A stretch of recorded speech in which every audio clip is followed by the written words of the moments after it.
ഇന്ന് നമ്മളെ പെരയിൽ നോമ്പർപ്പിച്ചതിന് കേട്ടോ. അപ്പോൾ ഞാൻ അന്തികത്തെ പണിയൊക്കെ കഴിഞ്ഞ് വന്ന് കുറച്ച് നേരം കടന്നുറങ്ങുമ്പോഴേട്ട് ഉമ്മ വന്ന് വിളിച്ചിന് പീടികയിൽ പോയി കുറച്ച് സാധനം വാങ്ങിയിട്ട് വരും, ഇന്ന് ഇവിടെ നോമ്പർപ്പിച്ചതല്ലേ എന്ന് പറഞ്ഞിട്ടോ. അങ്ങനെ ഞാൻ പീടികയിൽ പോയി കുറേ സാധനമൊക്കെ വാങ്ങിയിട്ട് വന്നിട്ട് അപ്പോഴത്തേന് പെങ്ങന്മാരൊക്കെ വന്നിട്ടുണ്ടായിട്ടോ. അങ്ങനെ ഞങ്ങൾ ബിരിയാണി ഉണ്ടാക്കാൻ വേണ്ടി ഒരുങ്ങലെടുത്തിട്ടോ. അതിൻ്റെ ഇടയിൽ കൂടെ ഒരു കൂട്ടർ ഇവിടെ കഞ്ഞിടിച്ചിട്ടുണ്ടായിട്ടോ. ഒരു മുറുക്ക് കുടിച്ചും രണ്ടാമത്തേന് നേരെ ബലങ്ങത്തിലേക്ക് ആരട്ടെ തൊള്ള തിരിച്ചു കിട്ടാൻ വേണ്ടിയിട്ട് ബെറുംകൊള്ളി എടുക്കാൻ വേണ്ടി താത്ത നേരെ ബർഗറെ പോയിട്ട് ഇതാ 2-3 ഉണങ്ങിയ കൊള്ളി എടുത്തിട്ട് വന്നിട്ടോ. പിന്നെ നേരെ വെളുക്കുമ്പോൾ തിരിച്ചു കൊടുത്തിട്ട് ഇതാ ഓലോടി കത്തിച്ച് അടുപ്പും സെറ്റാക്കിട്ടോ. പിന്നെ നേരെ നമ്മൾ ഇളക്കി വെച്ച ആ മസാല കായ്മേ കയറ്റി വെച്ച് നല്ലോണം വേവിച്ചിട്ടോ. കോയും മസാലയൊക്കെ പകുതി ബന്ധപ്പോൾ തീമെന്നിട്ട് ഇറക്കി വെച്ചിട്ടോ. വേവിച്ച് കഴിഞ്ഞാൽ പിന്നെ നേരെ അപ്പുറത്ത് അടുപ്പിൽ അരി തീമേട്ടെ.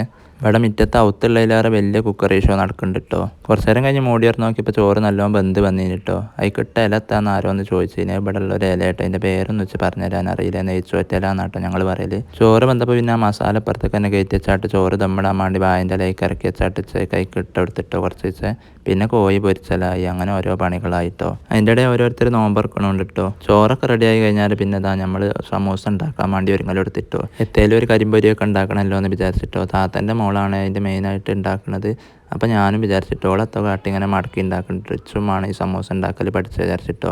അങ്ങനെ സമൂസൻ്റെ ഓലെടുത്ത് കുറേ മടക്കി ചുറ്റി നോക്കിയിട്ട് പക്ഷേ എൻ്റെ എത്ര ആയിട്ട് റെഡി ആവില്ല കേട്ടോ. ഒരു സാരി ഇറ്റിയ മാതിരിയൊക്കെ ആയി വരും കേട്ടോ. ഒടുവിനെ ഏതായിട്ട് ഉച്ചയ്ക്കൊക്കെ ഉണ്ടാക്കിട്ടോ. ചിലത് റെഡി ആവും, ചിലത് റെഡി ആവില്ല എന്നാണല്ലോ. എത്തായാലും ഇപ്പോൾ നമുക്ക് തിന്നാനല്ലേ. അങ്ങനെ പിന്നെ ഫുള്ള് പൊരിച്ചെടുത്തിട്ടോ. കടലേറ്റൊക്കെ ചെറുതായിട്ട് കരിലേറ്റായിന്.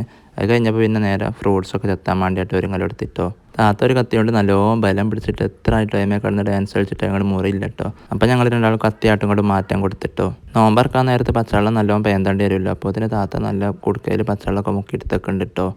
പിന്നെ പൂച്ചൊക്കെ മണം പിടിച്ച വെള്ളത്തിന്.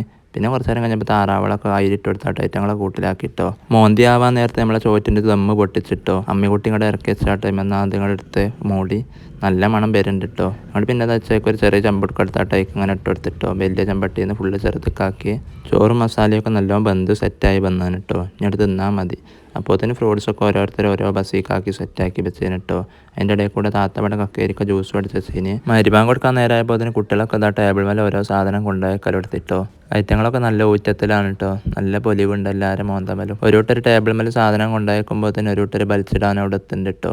ചെറിയൊരു നോമ്പർപ്പിച്ചാലാണ് കേട്ടോ നമ്മളടുത്ത്. അതിനകത്രം വലിയ പരിപാടിയൊന്നും ഇല്ല കേട്ടോ. രണ്ടാളിമാരും പിന്നെ നമ്മളെ പെരക്കാരും ഉള്ളു കേട്ടോ. അപ്പോൾ തന്നെ കുട്ടികളൊക്കെ ടേബിളിൻ്റെ ചുറ്റും കുത്തിരുന്നാട്ട് ബാങ്ക് കൊടുക്കണം അങ്ങനെ ചോടോർത്ത് നിൽക്കലെടുത്തിട്ടോ.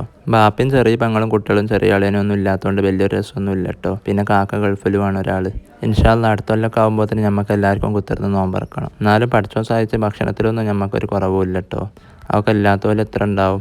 പ്രവാസികളൊക്കെ ഒരവസ്ഥ. ഈ കുടുംബക്കാരുണ്ടായിട്ട് ഓലൊക്കെ ഒറ്റക്കല്ലേ കുത്തിരുന്ന് നോമ്പറക്കൽ. ഒരു ദിവസമൊക്കെ ശരിയാവും ഇൻഷാ അല്ലാഹ്. പിന്നെ ആളെയും കൊണ്ടുവന്നൊരു മഞ്ജു നിന്നിട്ട് ഞാൻ നേരെ പണിക്ക് പോയിട്ട് നോമ്പറക്കൽ കഴിഞ്ഞാൽ